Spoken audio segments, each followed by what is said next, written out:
എല്ലാവർക്കും ലൈവിലേക്ക് സ്വാഗതം. ഇന്ന് നമ്മുടെ വിഷയം യൗവനം നിലനിർത്താം, യൗവനം തിരിച്ചു പിടിക്കാം എന്നുള്ളതാണ്. അപ്പം ആദ്യമായിട്ട് ഡോക്ടർ ജോളിയോട് ചോദിക്കാനുള്ളത്,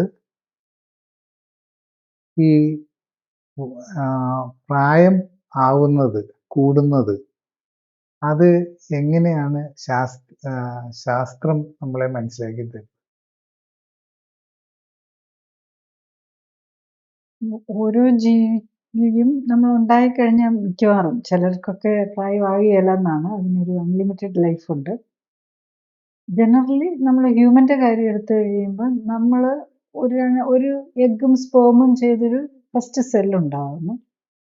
അത് കഴിഞ്ഞ് പിന്നെ അത് ഡിവൈഡ് ചെയ്ത് ഗ്രോത്തിൻ്റെ പീക്ക് എത്തുന്നത് around 20-25 years ആകുമ്പോഴേക്കുമാണ്. 25 to 30 years.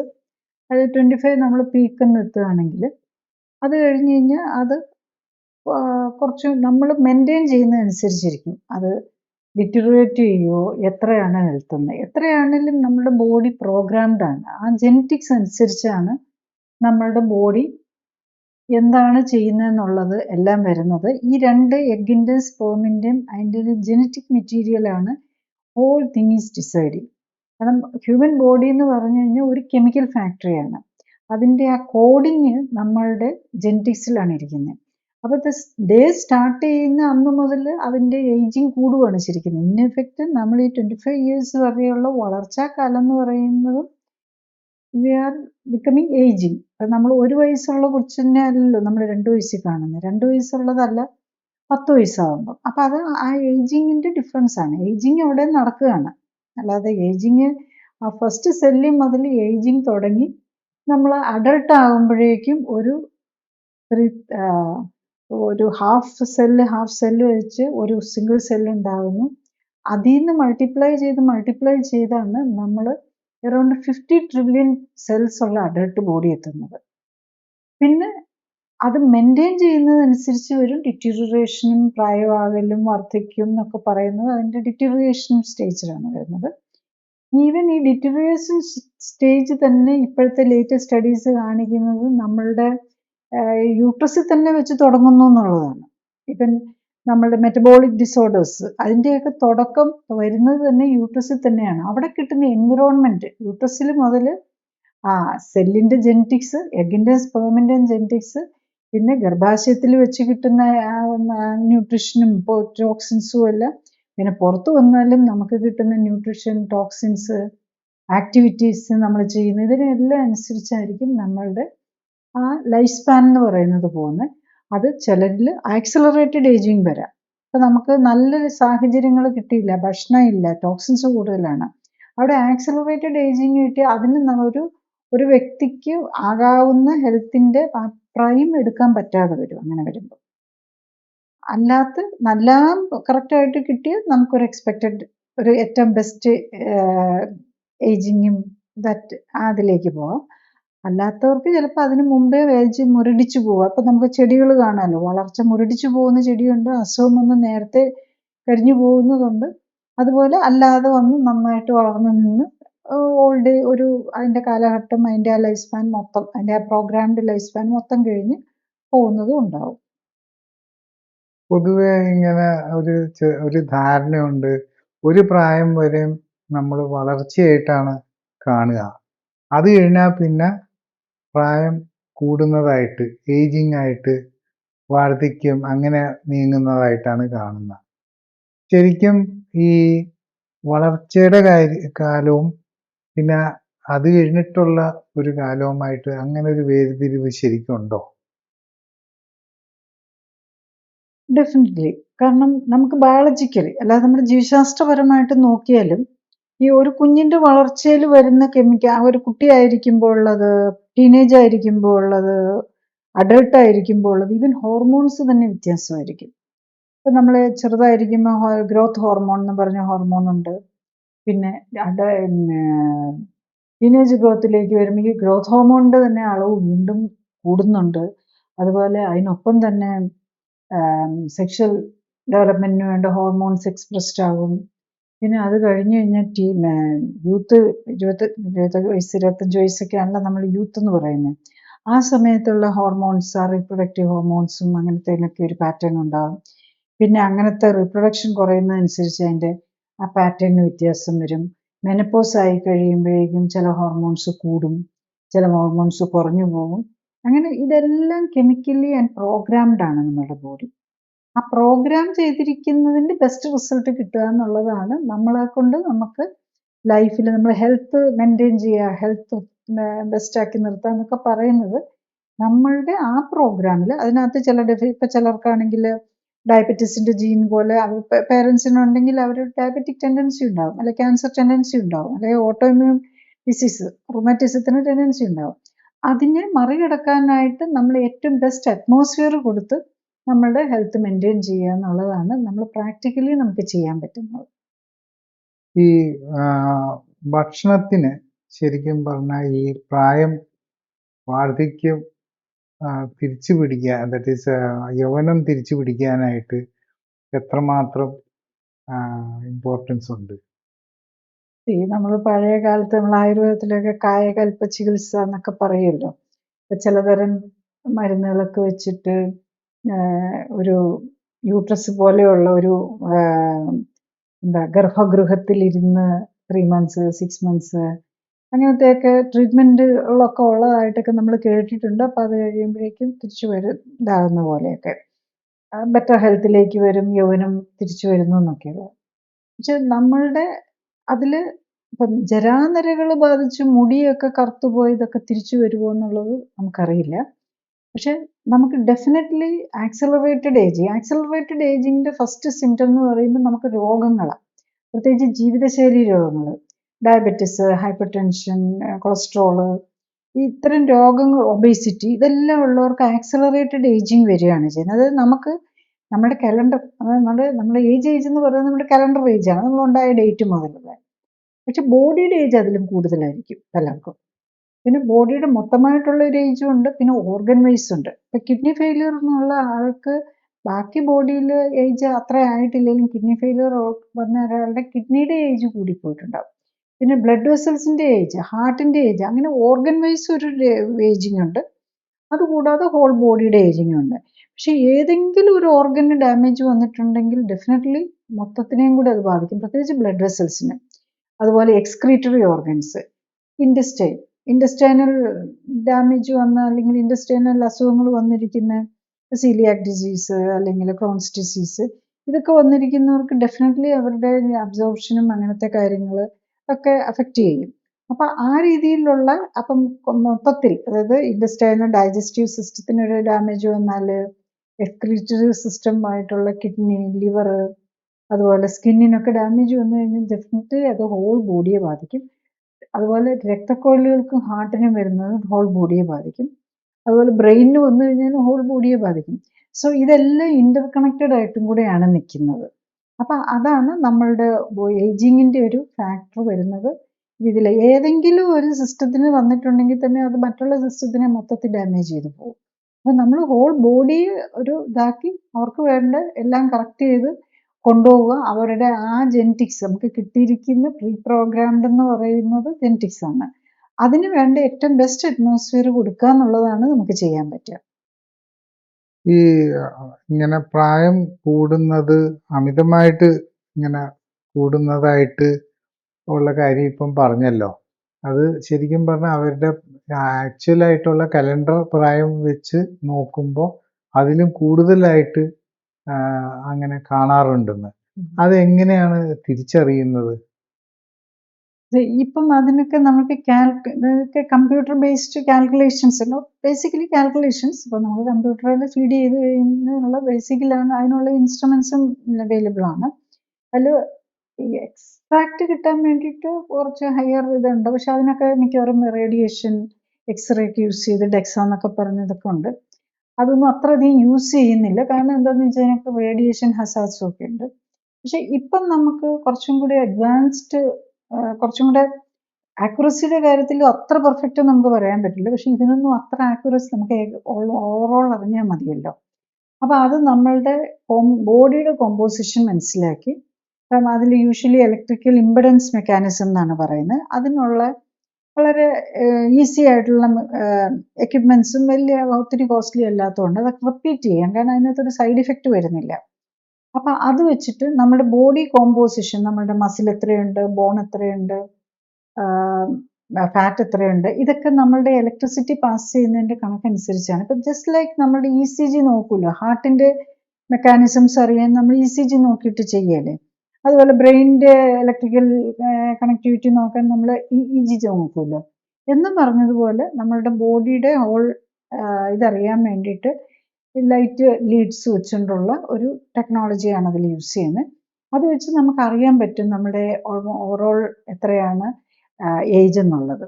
Especially നമുക്ക് ചിൽഡ്രൻ അല്ല, യൂഷ്വലി 10 വയസ്സ് 18 വയസ്സിന് മുകളിലുള്ളവർക്ക്, പ്രത്യേകിച്ച് പലപ്പോഴും ഇപ്പം എന്താണെന്ന് വെച്ചാൽ 10 വയസ്സുള്ള പിള്ളേർക്ക് നോക്കിയാൽ നമ്മൾ ആക്യുറേസി പറയുന്നത് 18 to 80 ഇയേഴ്സ് വരെയാണ് മിക്കവാറും ഉള്ള ഇത്തരം മെഷീൻസ് ഒക്കെ പറയുന്നത്.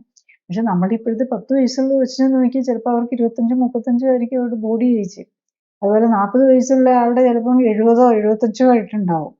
അത് നമ്മളുടെ ആ ബോഡി കോമ്പോസിഷനിൽ വരുന്ന വ്യത്യാസമാണ് തിരിച്ചറിയുന്നത്.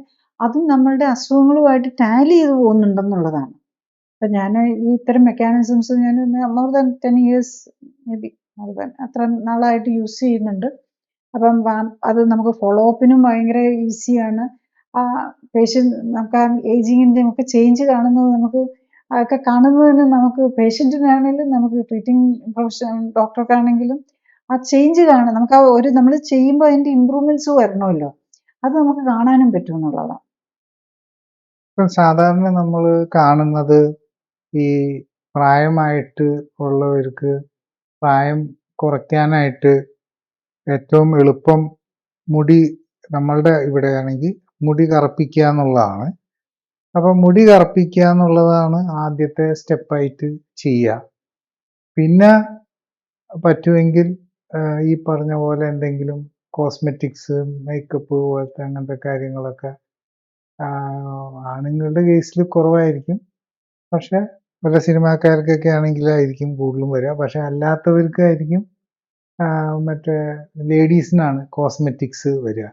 അങ്ങനെ ഈ ഹെയർ ഡൈയും ഈ കോസ്മെറ്റിക്സും വെച്ച് ഈ പ്രായം കുറയ്ക്കാൻ അല്ലെങ്കിൽ നിലനിർത്താനായിട്ട് ഉള്ള ശ്രമങ്ങളെ പറ്റി ഒരു ഡോക്ടർ എന്നുള്ള നിലയ്ക്ക് എന്താണ് പറയാനുള്ളത്? നമ്മൾ അതൊക്കെ ഈ ആൻറ്റി ഏജിങ് അല്ല, അതൊക്കെ ഹൈഡ് ഏജിങ്ങാണ്. അപ്പം മുടി നരയ്ക്കുന്നത് എന്ന് പറഞ്ഞു കഴിഞ്ഞാൽ നമ്മൾ പ്രായമാകുമ്പോൾ നമുക്കിപ്പോൾ ഇന്ത്യൻസിനൊക്കെ ആണെങ്കിൽ ഒരു 25 കഴിഞ്ഞ് കഴിഞ്ഞാൽ ഈവൻ ചിലർക്കൊക്കെ ഫ്യൂ ഹെയർ ഒക്കെ ഒരു 20-23 നരച്ചെന്നിരിക്കും.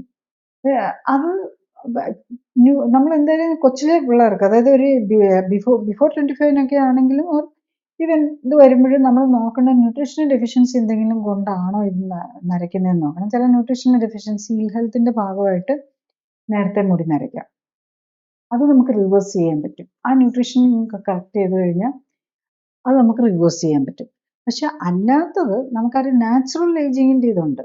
അത് നമുക്ക് ഓരോരുത്തരുടെയും ജെനറ്റിക്സ് അനുസരിച്ചാണ്. ചിലർക്ക് കാണാം നമ്മൾ 10-25 വയസ്സാകുമ്പോഴേക്കും ചിലരുടെയൊക്കെ മുടി, പ്രത്യേകിച്ച് ഈ ഫ്രണ്ടിലെ കുറച്ച് മുടിയൊക്കെ നരച്ചിട്ടുണ്ടാകും. പക്ഷെ ചിലർക്ക് അത് പ്രോഗ്രസ് ചെയ്യണമെന്ന് നിർബന്ധമില്ല. അത് അവരുടെ ജെനറ്റിക്സ് ആയിരിക്കും. ഒരു ഭാഗം മാത്രം നരച്ചിട്ട് പിന്നെ അങ്ങനെ തന്നെ നിൽക്കും അവർ. പക്ഷേ പിന്നെ ബാക്കിയുള്ളത് പ്രോഗ്രസ് ചെയ്യാതെ ബാക്കിയുള്ളതെല്ലാം കറുപ്പായിട്ടിരിക്കും. അങ്ങനെ പല രീതിയിൽ കാണാം. അതൊക്കെ ഓരോരുത്തരുടെയും ജെനറ്റിക്സും കൂടി അനുസരിച്ച് അത് കുടുംബത്തിൽ ഇപ്പോൾ ചിലരുടെ 40 വയസ്സാകുമ്പോഴേക്കും കംപ്ലീറ്റ് നരയ്ക്കുന്നവരുണ്ട്. ചിലരുടെ 60 വയസ്സായാലും അവിടെ ഇവിടെയൊക്കെ 1-2 നരച്ച്. അത് ഓരോരുത്തരുടെയും ജെനറ്റിക്സ് ആയിട്ടാണ്. അത് നമ്മൾ ഇപ്പം നമുക്കിപ്പോൾ ഡൈ ഒരു 10-30 വർഷമൊക്കെ മുമ്പ് ഡൈ ചെയ്യാന്ന് പറഞ്ഞിരുന്നത് മോശമായിട്ട്, അതായത് 40 വയസ്സ് കഴിഞ്ഞിട്ട് മുടിയും ചെയ്ത് കറുപ്പിച്ച് നടക്കുക എന്ന് പറയുന്നത്, ഡൈ ചെയ്ത് നടക്കുന്നതായിരുന്നു മോശം. ഇപ്പം നമ്മൾ തിരിച്ചായിരിക്കുകയാണ്. മുടി കറുപ്പിച്ചില്ലെങ്കിൽ ഭയങ്കര പ്രശ്നമാണ്. അപ്പം കാരണം പബ്ലിക് എല്ലാവരും, ലേഡീസ് എന്നില്ല ജെൻസ് ആണല്ലോ, ഇപ്പം നമ്മൾ പേഷ്യൻസിനെ തന്നെ കാണാറുണ്ട്. ഈ പലർക്കും ഈ മുടി ഇത് ഇപ്പം ഒരു ആൽക്കഹോളിനോടുള്ള അഡിക്ഷനേക്കാളും കൂടുതലാണ് ഹെയർ ഡൈയോടുള്ള അഡിക്ഷൻ. കാരണം മുടി ഇച്ചിരി നരയ്ക്കുന്നത് ഇപ്പം ആർക്കും ടോളറേറ്റ് ചെയ്യാൻ പറ്റാത്ത ഒരു നിലയിലേക്ക് വന്ന് നമ്മൾ ഇപ്പം മലയാളികളുടെ നിലയാണ് ഞാൻ ഈ പറയുന്നത്.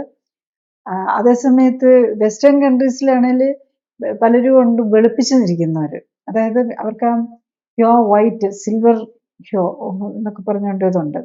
അത് ഈവൻ ചെറുപ്പക്കാർ പോലും വൈറ്റിലേക്ക് മാറുന്നവരുണ്ട്. അപ്പോൾ പല നിലയിൽ എടുക്കുന്നുണ്ട്. പക്ഷെ നമ്മൾ ഹെയർ ഡൈയും നമ്മുടെ ആരോഗ്യവും എന്ന് പറഞ്ഞു കഴിഞ്ഞു കഴിഞ്ഞാൽ ഡോക്ടേഴ്സും എല്ലാവരും നരപ്പിച്ച് 99% ഡോക്ടർമാരും ഇപ്പം 40 വയസ്സ് കഴിഞ്ഞാൽ എല്ലാവർക്കും നര വരും. എല്ലാവരും തന്നെ നരപ്പിച്ചാണ് നടക്കുന്നത്. അതുകൊണ്ട് ഡോക്ടർ എന്നുള്ള നിലയിലല്ല, ഞാനൊരു നമ്മളുടെ സയൻറ്റിഫിക് എന്ന് പറഞ്ഞു കഴിഞ്ഞു കഴിഞ്ഞാൽ ഹെയർ ഡൈ ഇപ്പം പ്രത്യേകിച്ച് ഹെയർ ഡൈ മാത്രമല്ല, ഈ കെരാറ്റിൻ ട്രീറ്റ്മെൻറ്റ് എന്നൊക്കെ പറഞ്ഞ് ഹെയർ സ്ട്രെയിറ്റനിങ് മെക്കാനിസംസ് ഒക്കെ ഉണ്ടല്ലോ, അതൊക്കെ വളരെ കാർസിനോജനിക്കാണ്. ക്യാൻസർ വരാൻ സാധ്യതയുണ്ട്. ഈവൻ സാധ്യത എന്നല്ല, അത് ഒത്തിരി പേർക്കും, പ്രത്യേകിച്ച് ലേഡീസ് യൂസ് ചെയ്യുന്നതുകൊണ്ട് ലേഡീസിന് പ്രത്യേകിച്ചും കൂടുതൽ വരുന്നത് യൂട്രൈൻ ക്യാൻസറാണ്. യൂട്രസ്, ഓവറി, ഇതിൻ്റെയൊക്കെ ക്യാൻസർ, ഈവൻ ബ്രസ്റ്റ് ക്യാൻസർ, എല്ലാ തരം ക്യാൻസറിനും സാധ്യത കൂട്ടും. പിന്നെ ഹെയർ ഡൈയെ കുറിച്ച് പറയുകയാണെങ്കിൽ ഏറ്റവും കൂടുതൽ ബ്ലാഡർ ആൻഡ് കിഡ്നി ഫെയിലിയർ പോലെയുള്ള പ്രശ്നങ്ങൾക്ക് വരാം. അതുപോലെ ഈ ബ്ലാഡർ ക്യാൻസർ. പക്ഷെ നമ്മളുടെ പേഷ്യൻസിൻ്റെ ഒക്കെ അടുത്ത് പറഞ്ഞു കഴിഞ്ഞാൽ ബ്ലാഡർ ക്യാൻസർ വന്ന ആൾ പോലും അത് എത്ര പറഞ്ഞു കൊടുത്തു കഴിഞ്ഞാലും അവർക്കത് പലർക്കും അവരങ്ങ് ടെംപ്റ്റഡ് ആവുകയാണ്. സ്വന്തം മക്കളുടെയോ വീട്ടുകാരുടെ പോലും അല്ല, വല്ലവരുടെയും കല്യാണത്തിന്, ഫ്രണ്ട്സിൻ്റെ മക്കളുടെയോ അല്ലെങ്കിൽ വല്ല ബന്ധുവിൻ്റെയും ഡിസ്റ്റന്റ് ബന്ധുവിൻ്റെ കല്യാണത്തിന് പോകുമ്പോൾ പോലും 60, 65, 70 വയസ്സായിട്ടുള്ള ഓൾറെഡി ബ്ലാഡർ ക്യാൻസർ ഉള്ള പേഷ്യൻസിന് അല്ലെങ്കിൽ കിഡ്നി ഫെയിലിയറിലേക്ക് പോയ പേഷ്യൻ്റ് വീണ്ടും അതിലേക്ക് പോകുന്നു എന്നുള്ളത്. അപ്പോൾ അതൊരു വലിയൊരു ഡേഞ്ചറസ് സിറ്റുവേഷനാണ് നമ്മളിവിടെ. കാരണം വെറുതെ എടുത്ത് എന്താ ഷാമ്പു പോലും ഉപയോഗിച്ചാൽ പറ്റുന്ന പോലെയുള്ള ഡൈ പോലും ഇപ്പോൾ അവൈലബിൾ ആണ്. ഒരു ബുദ്ധിമുട്ടും ഇല്ല. അപ്പോൾ അതുകൊണ്ട് നമ്മൾ കരുതരുത് നമ്മൾ ആൻറ്റി ഏജിങ്, നമ്മൾ ചെറുപ്പമാകും, നമ്മളെ തന്നെ നമ്മൾ ഫൂൾ ചെയ്യുകയാണ് ശരിക്കും ചെയ്യുന്നത്. നമ്മളെപ്പോഴും 60 വയസ്സുള്ള ഒരാൾ കണ്ണാടി നോക്കുമ്പം 40, 30 വയസ്സ് പോലെ ഇരുന്ന് കഴിഞ്ഞാൽ തന്നെ എങ്ങനെയാണ്. പക്ഷെ ഇത് അങ്ങനെയൊന്നും ഇരിക്കുന്നുണ്ടാവില്ല. മിക്കവാറും മുഖമൊക്കെ ചുക്കി ചുളിഞ്ഞും ജരകളൊക്കെ ഉണ്ടാവും. നര മാത്രം മാറി നിൽക്കുന്നതേ ഉണ്ടാവുള്ളൂ. അപ്പം അത് നമ്മളെ തന്നെ ഫൂൾ ചെയ്ത് നമ്മൾ എങ്ങോട്ടാ പോകുന്നത്, നമ്മൾ എവിടെ വരെ എത്തി എന്നുള്ള ഒരു ഡയറക്ഷൻ പോലും നമുക്കില്ലെന്നാക്കി കളയുകയാണ് ചെയ്യുന്നത്. അപ്പം നമുക്ക് പലതും നമ്മളുടെ ലൈഫിൽ നമുക്ക് ആക്സെപ്റ്റ് ചെയ്യാനുള്ള ബുദ്ധിമുട്ട് വരും. നമ്മളെപ്പോഴും കണ്ണാടിയിൽ നോക്കി ഞാൻ ചെറുപ്പമാണെന്ന് വെച്ചുകൊണ്ടിരിക്കുമ്പം അത് പലതരത്തിൽ നമ്മൾ സോഷ്യൽ ആൻഡ് കുടുംബ പ്രശ്നങ്ങൾക്കൊക്കെ കാരണമാകാന്നുള്ളത്, അതിനെക്കുറിച്ചൊന്നും നമ്മൾ ഒരു ഡിസ്കഷൻ പോലും നമ്മുടെ സൊസൈറ്റിയിൽ ഉണ്ടാകുന്നില്ല എന്നുള്ളതാണ്. പിന്നെ പലപ്പോഴും ഈ ആൾക്കാരുടെ സോഷ്യൽ പ്രഷർ കൊണ്ടാണ് പലപ്പോഴും ഇങ്ങനത്തെ കാര്യങ്ങളിലേക്ക് പോകുന്നത്. അപ്പം ഹസ്ബൻഡ് വൈഫിനെ നിർബന്ധിക്കും, വൈഫ് നരച്ചിരിക്കുന്നത് ഹസ്ബൻഡിന് പറ്റൂല, അല്ലെ ഹസ്ബൻഡ് നരച്ചിരിക്കുന്നത് വൈഫിന് പറ്റൂല, അല്ലെങ്കിൽ മക്കളുടെ പ്രഷറായിരിക്കും.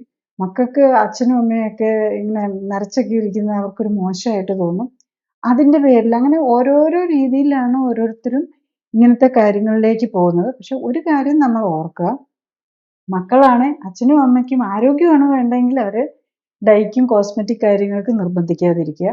അതുപോലെ വൈഫിന് ഹസ്ബൻഡിൻ്റെ ആരോഗ്യമാണ്, അല്ലെങ്കിൽ ഹസ്ബൻഡിന് വൈഫിൻ്റെ ആരോഗ്യമാണ് ഇമ്പോർട്ടൻ്റ് എങ്കിൽ അതിൽ നമ്മളിങ്ങനെ ഏജ് ഹൈഡിങ്ങിന് വേണ്ട കാര്യങ്ങൾക്ക് കൊടുക്കാതിരിക്കുക. കാരണം ഹൈഡ് ചെയ്യാൻ പോയാൽ നമുക്ക് നമ്മുടെ ആരോഗ്യം കുറയത്തേ ഉള്ളൂ, അതിന് നോ ഡൗട്ട്. ഈ പലപ്പോഴും ഇങ്ങനെ പറയാറുണ്ട്, ഈ ആൾക്കാർക്ക് ഇങ്ങനെ ഭയങ്കര സ്ട്രെസ്ഫുൾ ആയിട്ടുള്ള ഒരു സമയമാണെങ്കിൽ പ്രായം കൂടുന്നതായിട്ട് അല്ലെങ്കിൽ അങ്ങനെ കാണുമ്പോൾ തോന്നാറുണ്ട്. വേഗം തന്നെ പ്രായം കയറിപ്പോകുന്ന പോലെ. അപ്പം എത്രമാത്രം ഇങ്ങനെ ഈ സ്ട്രെസ്സ് നമ്മളുടെ പ്രായത്തെ ബാധിക്കാം, അതുപോലെ തന്നെ അതിനെന്തെങ്കിലും പ്രത്യേകിച്ച് ചെയ്യാനായിട്ട് സാധിക്കുമോ? പ്രായമാകുമ്പം നമുക്ക് സ്ട്രെസ് വന്നു കഴിഞ്ഞാൽ നമ്മുടെ മൊത്തത്തെ ആരോഗ്യത്തെ ബാധിക്കുന്നതുകൊണ്ട് അതാകാം. ഡെഫിനറ്റ്ലി ഹെയർ ഗ്രേയിങ് വരാം. പക്ഷെ ഇപ്പം അങ്ങനെ നമ്മൾ ശരിക്കും അതിനേക്കാളും കൂടുതൽ നമ്മൾ സ്ട്രെസ്ഫുൾ സിറ്റുവേഷനിൽ നമ്മൾ ഡൈ ചെയ്യുന്നുണ്ടാവില്ല, അതിനൊക്കെ ബോധറേഷൻ ഇല്ല. So many stress is there.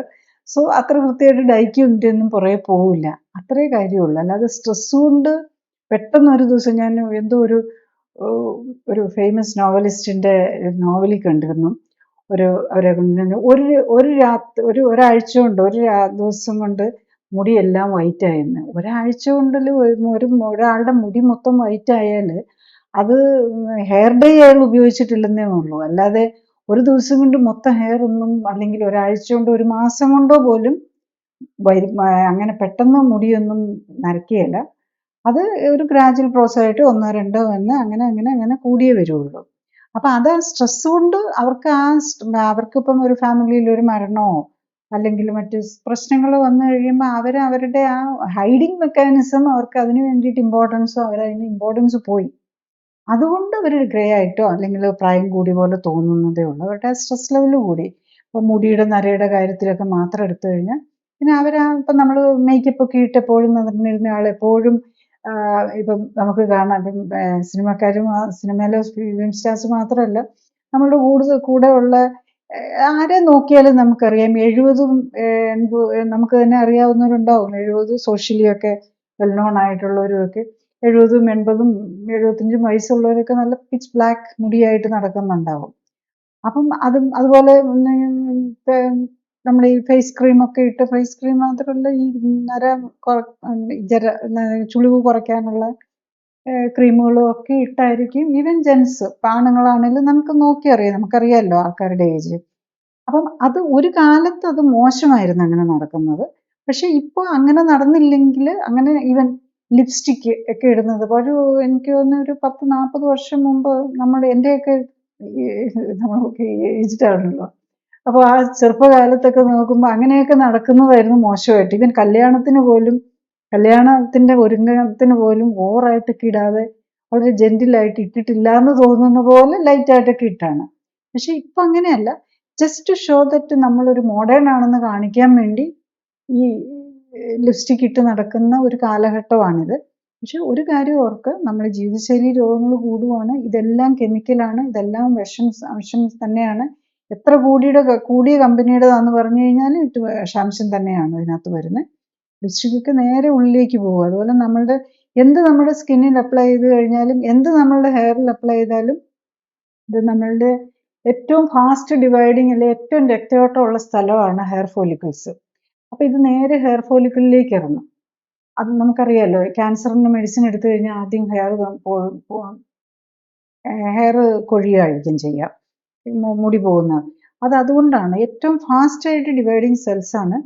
എന്ത് നമ്മൾ തലയിലോ സ്കിന്നിലോ അപ്ലൈ ചെയ്തിട്ടുണ്ടെങ്കിൽ അത് അബ്സോർബ് ചെയ്യുന്നത് ഈ ഹെയർ ഫോളിക്കിൾ വഴിയാണ്. കാരണം നമ്മുടെ ഈ സ്കിന്നിന് ഇത്രയും സർഫസ് ഏരിയ ഉണ്ടെങ്കിൽ ആ സർഫസ് ഏരിയയുടെ ഇത് മേ ബി എത്രയാണെന്ന് നമുക്ക് പെർസെൻറ്റേജ് ആരും സയൻസിൽ കാൽക്കുലേറ്റ് ചെയ്ത് കണ്ടിട്ടില്ല ഞാൻ.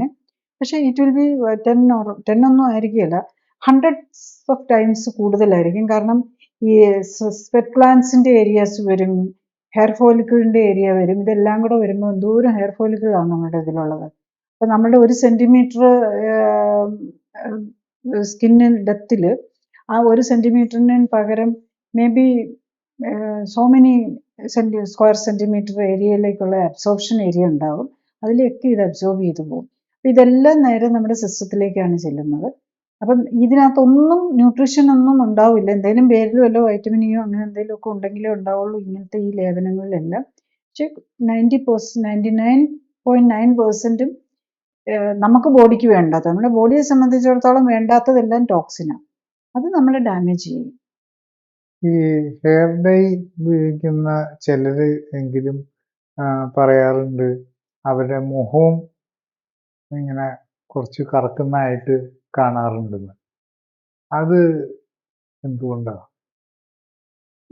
ഹെയർ ഡൈയുടെ പാർട്ട് നമ്മുടെ ഹെയർ ഫോളിക്കിൾസ് വഴി എത്രയാണെങ്കിലും അത് അബ്സോർബ് ചെയ്യും.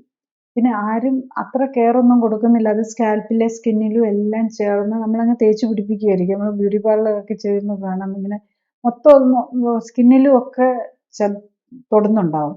അപ്പം അത് മുഴുവൻ കയറി അബ്സോർബ് ചെയ്ത് പോകും. അപ്പോൾ ഇപ്പം ഈ ചിലർക്ക് ലോക്കലേറ്റ് ഏരിയാസ് മാത്രമായിട്ടായിരിക്കും. അപ്പം നമ്മൾ പേഷ്യൻറ്റിൻ്റെ നമ്മൾ കാണാറുണ്ട്. നമ്മൾ ട്രീറ്റ്മെൻറ്റൊക്കെ നമ്മൾ ഈ ക്ലിനിക്കലി സപ്പോർട്ടഡ് ലൈഫ് സ്റ്റൈൽ കറക്ഷനിൽ നമ്മൾ ബേസിക്കലി പറയുന്ന കറക്റ്റ് ന്യൂട്രീഷൻ കൊടുക്കുക, ടോക്സിൻസ് ഒഴിവാക്കുക, പിന്നെ കറക്റ്റ് ആയിട്ടുള്ള എക്സസൈസ് ചെയ്യും. 3 കാര്യങ്ങൾക്കാണ് നമ്മൾ ഈ ക്ലിനിക്കലി സപ്പോർട്ടഡ് ലൈഫ് സ്റ്റൈൽ കറക്ഷനിൽ കൊടുക്കുന്നത്. അപ്പം ഞാനൊരു എക്സാമ്പിൾ പറയാം.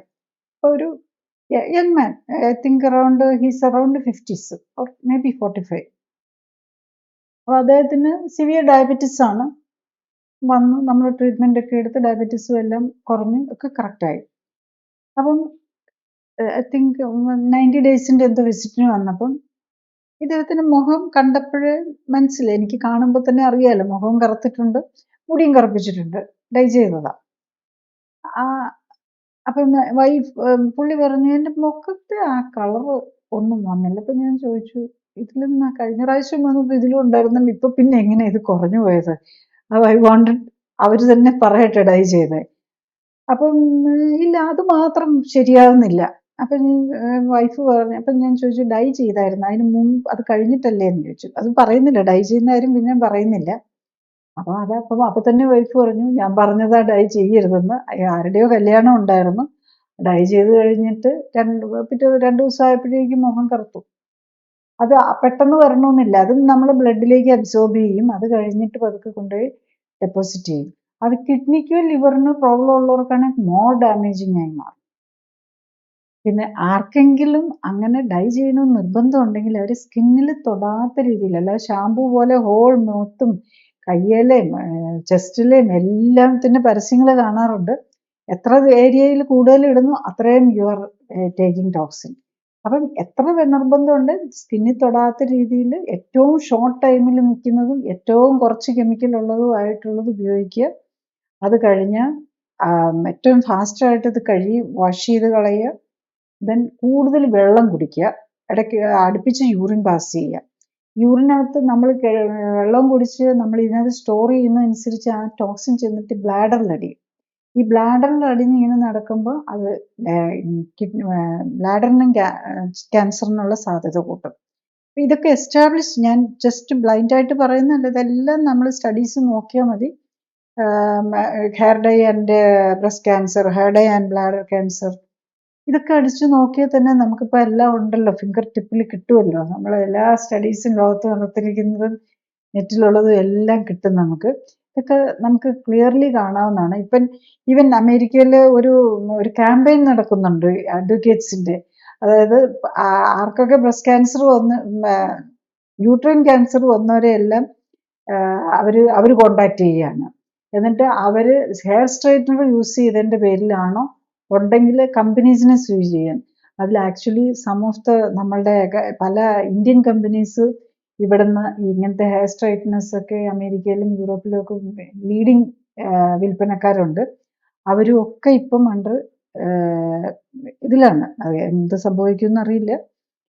പക്ഷെ അതിനെക്കുറിച്ചുള്ള ഇതിനകത്ത് അവർ ഈ കേസ് കൊടുത്തിരിക്കുന്നവർ പറയുമായിരുന്നു, അവരുടെ ഒരു ലേഡിയുടെ മോള് പറയുമായിരുന്നു, അവർക്ക് ഇത് ഈ ആഫ്രിക്കൻസിനും ഈ ചുരുണ്ട മുടിയാണല്ലോ, അതിനൊക്കെയാണ് ഈ സ്ട്രെയിറ്റനിങ് ആഫ്രിക്കൻസ് ഒത്തിരി പേര് യൂസ് ചെയ്യുന്നുണ്ട്. അതുപോലെ ബ്ലാക്ക് ഡൈയും സ്ട്രെയിറ്റനിങ്ങും.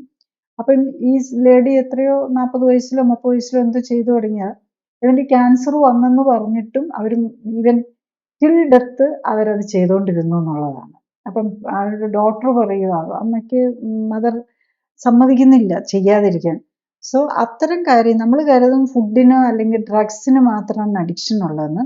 ഈവൻ നമ്മളുടെ അപ്പിയറൻസ് ഇത് ചെയ്യിപ്പിക്കുന്ന കാര്യത്തിലും എല്ലാം നമുക്ക് അഡിക്ഷൻ ഉണ്ട്. അതുകൊണ്ട് ക്യാൻസർ ആണെന്നറിഞ്ഞാൽ പോലും നമ്മൾ വൺസ് ഇതിലേക്ക് വന്നു കഴിഞ്ഞാൽ പിന്നെ അതിൽ നിന്ന് മാറാൻ പലർക്കും ബുദ്ധിമുട്ടായിരിക്കും. ഈ പ്രായത്തിന്റെ കാര്യം പറയുമ്പോൾ നമ്മൾ ഈ ഹോർമോൺ റീപ്ലേസ്മെന്റ് തെറാപ്പി എന്ന് പറയുന്നത് എത്രമാത്രം ഈ പ്രായമായിട്ട് ബന്ധപ്പെട്ട് ഇമ്പോർട്ടൻ്റ് ആണ്? ഈ ഹോർമോൺസ് നമുക്ക് അറിയാലോ, ഹോർമോൺസിൽ ചേഞ്ചസ് വരുന്നുണ്ട്. ബയോളജിക്കൽ നമ്മുടെ ഏജിങ്ങിൻ്റെ പാർട്ടായിട്ട് ഹോർമോൺസിന് ചേഞ്ച് വരുന്നുണ്ട്. യങ്ങർ ആൾക്കാരിൽ എന്താ ഉള്ളത് കൂടുതൽ? ഗ്രോത്ത് ഹോർമോൺസ് കൂടുതലായിരിക്കും. പതുക്കെ പ്രായം കൂടുന്നതനുസരിച്ച് ഗ്രോത്ത് ഹോർമോണിൻ്റെ അളവ് കുറയും. അതുപോലെ നമുക്ക് ടീനേജ് കഴിയുമ്പോഴേക്കും നമുക്ക് സെക്സ് ഹോർമോൺസ് കൂടും. പിന്നെ എപ്പോഴും നമ്മൾ ഏജിങ് എന്ന് പറയുമ്പോൾ, ചെറുപ്പം എന്ന് പറയുമ്പോൾ യൂത്ത്ഫുൾ ആൻഡ് റീപ്രൊഡക്റ്റീവ് ഏജിൻ്റെ സമയം, ഏറ്റവും യൂത്ത് എന്ന് പറയുന്നവരാണല്ലോ, നമ്മൾ റീപ്രൊഡക്റ്റീവ് ഏജിനെയാണല്ലോ യൂത്ത് എന്ന് പറയുന്നത്, അല്ലെങ്കിൽ യൗവനം എന്ന് പറയുന്നത്. ആ യൗവനം കഴിഞ്ഞ് കഴിയുമ്പോഴേക്ക് റീപ്രൊഡക്റ്റീവ് ഹോർമോൺസ് കുറയാൻ തുടങ്ങും, ലേഡീസിനാണേലും ജെൻസിനാണേലും. അപ്പം ഈ ഹോർമോൺ റീപ്ലേസ്മെന്റ് തെറാപ്പി വെച്ചിട്ട് നമ്മൾ ഏജ് ആൻറ്റി ഏജിങ് ആയിട്ടും ഒരു കാലത്ത് അതത്ര ഇതായിട്ട് യൂസ് ചെയ്തിരുന്നു. അത് ഐ തിങ്ക് ഇൻ 1960s ഒക്കെയാണെന്ന് തോന്നുന്നു ഏറ്റവും കൂടുതൽ. ആദ്യം വന്നത് ലേഡീസിന് വേണ്ടിയിട്ടാണ്. മെനപ്പോസ് വരുമ്പോഴേക്ക് ഈസ്ട്രജൻ യൂസ് ചെയ്തു. അന്നൊക്കെ ഭയങ്കര ഹൈ ഡോസിലൊക്കെയാണ് ഈസ്ട്രജൻ യൂസ് ചെയ്തിരുന്നത്. എല്ലാവരും ഹാപ്പി ആയിട്ട് യൂസ് ചെയ്തിരുന്നു. പുതിയ മരുന്നാണല്ലോ, ഭയങ്കര കണ്ടുപിടുത്തം എന്നുള്ള നിലയിൽ അതൊക്കെ എടുത്തു. പക്ഷേ എന്ത് സംഭവിച്ചു? യൂട്രൈൻ ക്യാൻസറും ബ്രസ്റ്റ് ക്യാൻസറും കൂടി. അതൊക്കെ അതിൻ്റെയൊക്കെ ഇങ്ങനത്തെ കാര്യത്തിൻ്റെയൊക്കെ ഇഫക്റ്റ് വരാൻ കുറെ കൂടെ സമയമെടുക്കും. അപ്പം 10, 20, 30 വർഷമൊക്കെ യൂസ് ചെയ്തിട്ടാണ് ഈ ബ്രസ്റ്റ് ക്യാൻസറും യൂട്രൈൻ ക്യാൻസറും എല്ലാം ഇതാണ് കാരണം എന്നുള്ളത് കണ്ടുപിടിച്ച്. ഒരാൾക്കോ 2 പേർക്കോ വന്നാൽ അറിയില്ലല്ലോ, കുറേയൊക്കെ പേർക്ക് വന്നു കഴിയുമ്പോഴല്ലേ അറിയുള്ളൂ. ഇപ്പം ഈ ഹെയർ സ്ട്രൈറ്റ്നേഴ്സ് ഒക്കെ ഇത്രയും യൂസ് ചെയ്യാൻ തുടങ്ങിയത് ഇപ്പോഴല്ലേ. അപ്പം ഇപ്പോഴാണ് ഇതിൻ്റെയൊക്കെ സൈഡ് ഇഫക്റ്റ് അറിയാൻ തുടങ്ങിയത്. എന്ന് പറഞ്ഞ പോലെ ഈസ്ട്രജൻ തെറാപ്പിയുടെയും ഹോർമോൺ റീപ്ലേസ്മെന്റ്, മെനപ്പോസിന് വേണ്ടിയിട്ട് ഹോർമോൺ റീപ്ലേസ്മെന്റ് തെറാപ്പിയും ഈസ്ട്രജൻ തെറാപ്പിയുടെയൊക്കെ റിസൾട്ട് വരാൻ തുടങ്ങിയത് 10-30 വർഷം എടുത്തു.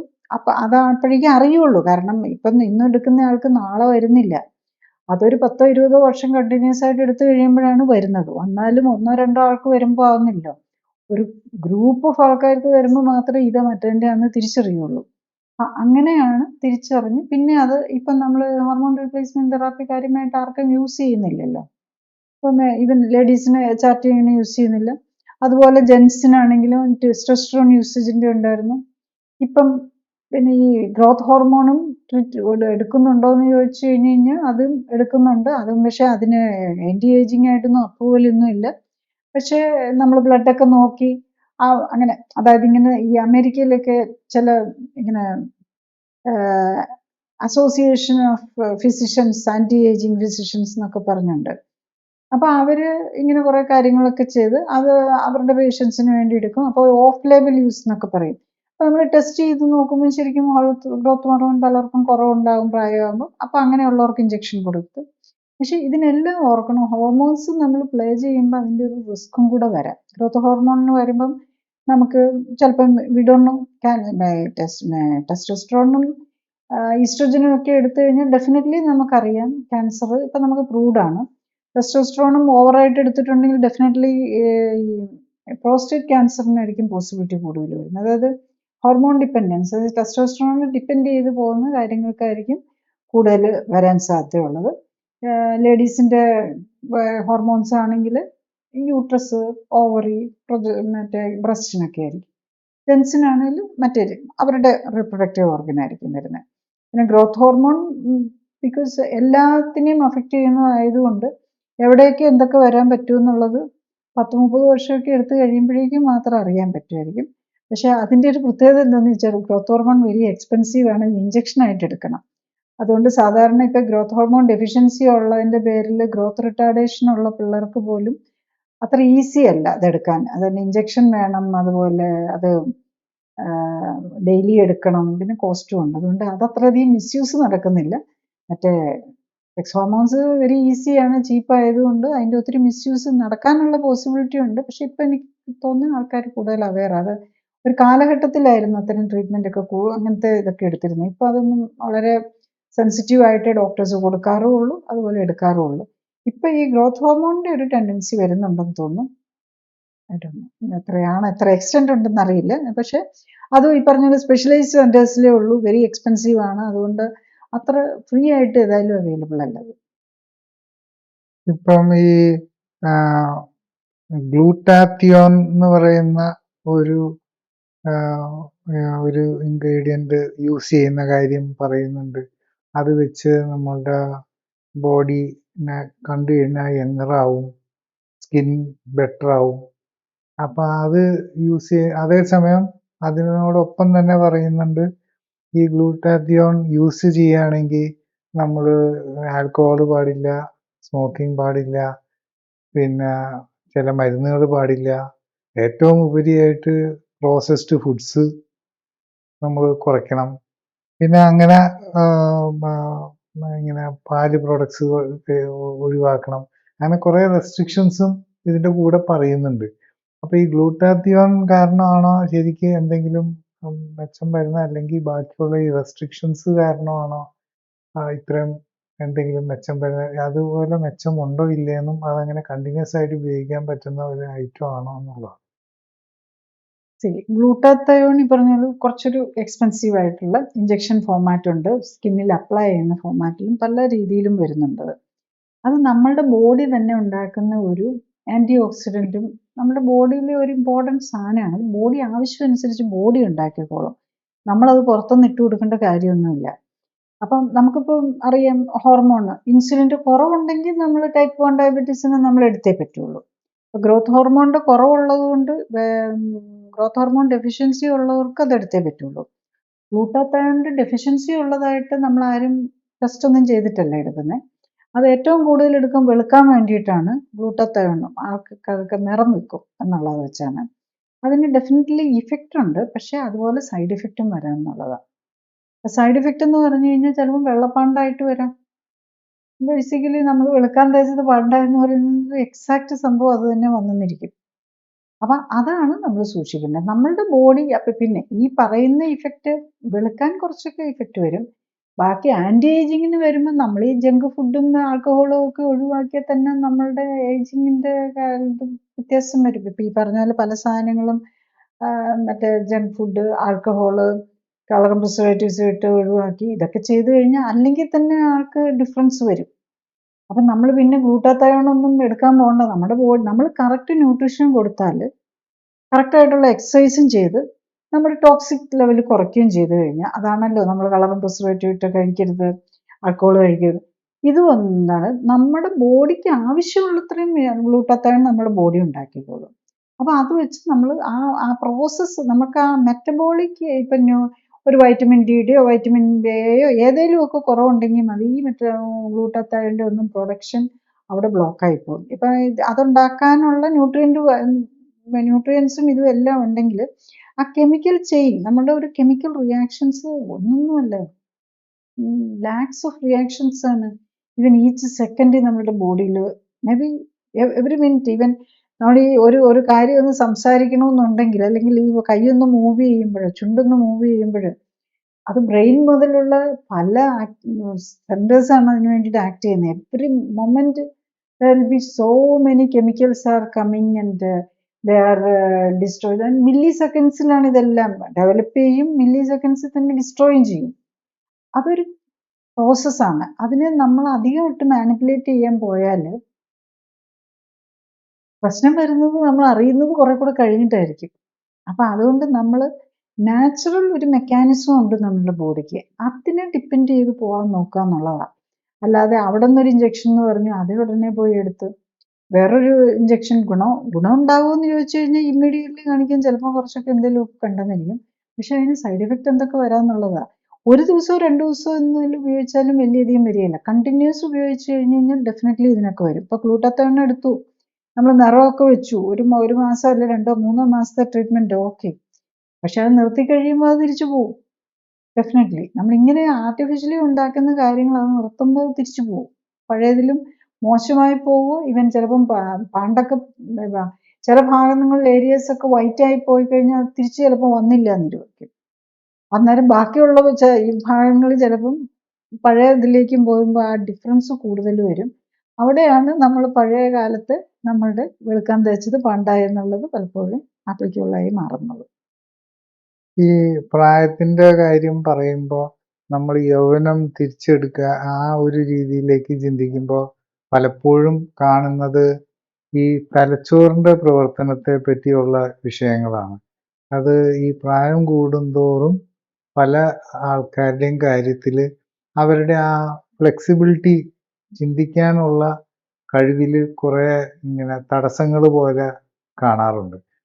അപ്പം കാര്യം ഹെയർ ഡൈ ചെയ്താലും മുഖത്ത് കോസ്മെറ്റിക്സ് ഇട്ട് നോക്കിയാലും എല്ലാം, പക്ഷെ ആ തലച്ചോറിന്റെ പ്രവർത്തനം അത് മാത്രം തിരിച്ച് അങ്ങ് കയ്യിൽ ഒതുങ്ങുന്ന രീതിയിൽ വരാറില്ല. അപ്പം അതിന് ശരിക്കും എന്താണ് ചെയ്യാൻ സാധിക്കുക? മുഖത്ത് നമുക്ക് ക്രീം പുരട്ടി അല്ല മുടിയെ കറുപ്പിക്കാം, പക്ഷെ ബ്രെയിനിന്റെ പുറത്ത് ക്രീം പുരട്ടി നടക്കൂലല്ലോ. യു കാൺ ഫൂൾ ബ്രെയിനിനെയും ഹാർട്ടിനെയും ഒന്നും നമുക്ക് ഫൂൾ ചെയ്യാൻ പറ്റില്ല. ബ്ലഡ് വെസൽസ് നമ്മൾ ഏജിങ് വരുമ്പം എല്ലാ പാർട്ടിനുമാണ് കയറി വരുന്നത്. അപ്പം നമ്മളുടെ ജോയിന്റിന്റെ ഫ്ലെക്സിബിലിറ്റി കുറയുമ്പോൾ നമ്മൾ മനസ്സിലാക്കണം നമ്മുടെ ബ്രെയിനിന്റെ ഫ്ലെക്സിബിലിറ്റിയും കൂടി ഈക്വലി പോയിക്കൊണ്ടിരിക്കുകയാണ്. നമ്മളുടെ രക്തക്കുഴലുകളുടെ ഇന്റഗ്രിറ്റി കുറഞ്ഞുകൊണ്ടിരിക്കുകയാണ്. അതുകൊണ്ടാണ് ഹൈപ്പർ ടെൻഷൻ വരുന്നത്. ഹൈപ്പർ ടെൻഷൻ എന്ന് പറഞ്ഞു കഴിഞ്ഞാൽ എന്താ? നമ്മളുടെ രക്തക്കുഴലുകളുടെ ടെൻഷൻ കൂടുന്നു. മാനസിക രോഗം എന്നും അല്ലെങ്കിൽ ഈ ടെൻഷൻ നമ്മൾ പറയില്ല, സ്ട്രെസ് ടെൻഷൻ എന്ന് പറയുമല്ലോ, അതെന്താ? നമ്മുടെ നെർവ്സിന്റെ ടെൻഷൻ കൂടുന്നു. ഇതെല്ലാം ഒരേ പാരലൽ മെക്കാനിസംസ് ആണ്. ബ്ലഡിന്റെ രക്തക്കുഴലുകളുടെ സ്ട്രെസ് കൂടാൻ കാരണം നമ്മുടെ ഈ sodium potassium pump, calcium channel എന്നൊക്കെ പറഞ്ഞ കുറെ മെക്കാനിസംസ് ഇതിനകത്ത് നടക്കുന്നുണ്ട്. അവിടെ വരുന്ന മെറ്റബോളിക് എറേഴ്സ് ആണ് ഇതിനകത്ത് വരുന്ന പ്രശ്നം. അതുപോലെ തന്നെ നമ്മുടെ ബ്രെയിനിന്റെ തിങ്കിങ്ങിനും ഒക്കെ പോകുന്നതും അതുപോലെ തന്നെയാണ്. പിന്നെ അത് കൂടാതെ ഈ നമ്മളുടെ ആക്ച്വലി നമ്മളുടെ ഫ്ലെക്സിബിലിറ്റി പലപ്പോഴും പോകുന്നത് ശ്രദ്ധിച്ചു കഴിഞ്ഞാൽ അറിയാം, നമ്മുടെ ജോയിന്റിനായിരിക്കും ആദ്യം പോകുന്നത്. അപ്പൊ ജോയിന്റിന്റെ ഫ്ലെക്സിബിലിറ്റി പോകുമ്പോഴേ ചിന്തിക്കുക, ബ്രെയിനിന്റെ ഫ്ലെക്സിബിലിറ്റിയും ഇനി ഒപ്പം തന്നെ പാരലി പോയിക്കൊണ്ടിരിക്കുക, ഒപ്പം തന്നെ പോയിക്കൊണ്ടിരിക്കുകയാണ്.